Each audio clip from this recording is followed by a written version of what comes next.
ঈদ মিলাদুন নবী কবে? ঈদ মিলাদুন নবী উপলক্ষে কিছু করণীয় আছে কিনা, এই দিনে কোনো আমল আছে কিনা? ঈদে মিলাদুন নবী মানে হলো নবীর জন্মের ঈদ, আনন্দ।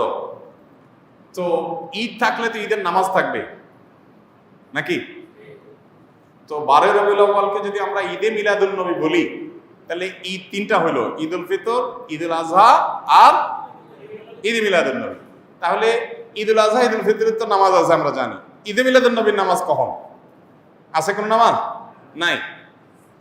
তো বোঝা গেল যে আসলে ঈদে মিলাদুন নবীর নামে কোনো ইবাদতের উপলক্ষ, কোনো অকেশন ইসলামের শরীয়তে কোথাও নাই।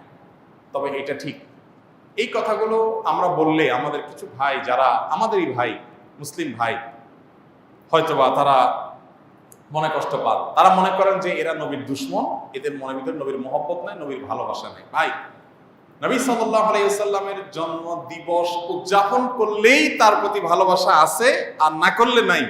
এই যোগ বিয়োগ করা এত সহজ, শর্টকাটে হিসাব করার ক্ষমতা আপনারা কে দিছে? এই অধিকার আপনাকে কে দিছে?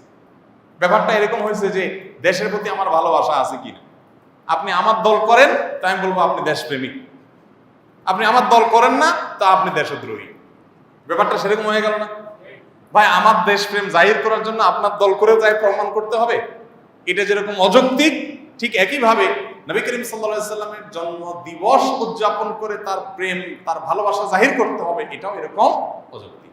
দেখুন, আমরা একটু ঘাটাঘাটি করি ভাই। আজকাল তো আলহামদুলিল্লাহ অনেক সহজ হয়ে গেছে। আপনি একটু অনলাইনে একটু সার্চ দেন, জন্মদিবসের জন্ম কবে, জন্মদিবস উদযাপনের জন্ম কবে। পৃথিবীতে জন্মদিবস উদযাপনের এই কালচার, এটারও তো জন্ম হয়েছে নাকি? নাকি আদম আলাইহিস সালাম থেকে শুরু হয়েছে? এটাও তো শুরু হয়েছে। একটু ঘাটাঘাটি করে দেখেন, আপনি অবাক হবেন। খ্রিস্টানরা পর্যন্ত তাদের ধর্মীয় ভাবে জন্মদিবস উদযাপন করাটাকে তারা নিষিদ্ধ করেছে।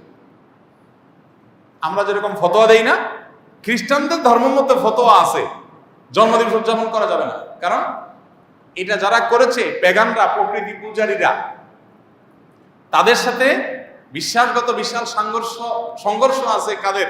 খ্রিস্টানদের।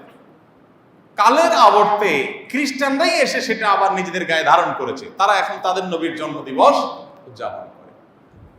আমরা মুসলমানদের অনেকে বহু পরে এসে, মিশরের এক শাসক, তিনি এসে চিন্তা করলেন খ্রিস্টানরা তাদের নবীর জন্মদিবস পালন করে, আমাদের নবীর জন্মদিন আমরা পালন করলে সমস্যা কি, এই শুরু করলেন তিনি।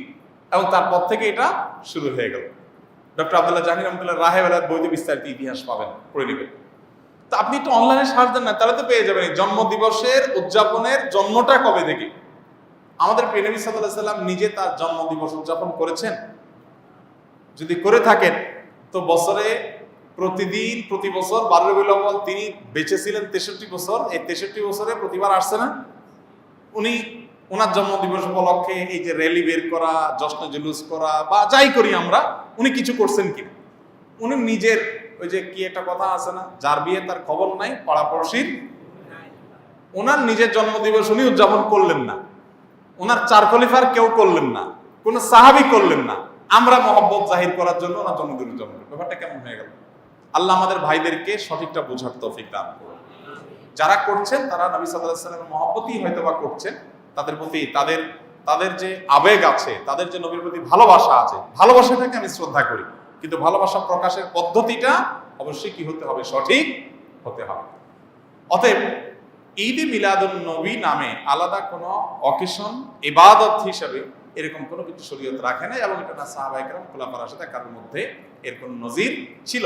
বরং উল্টা, এটা অন্য ধর্মাবলম্বীদের সংস্কৃতি হওয়ার কারণে আমাদের সেটা বর্জন করা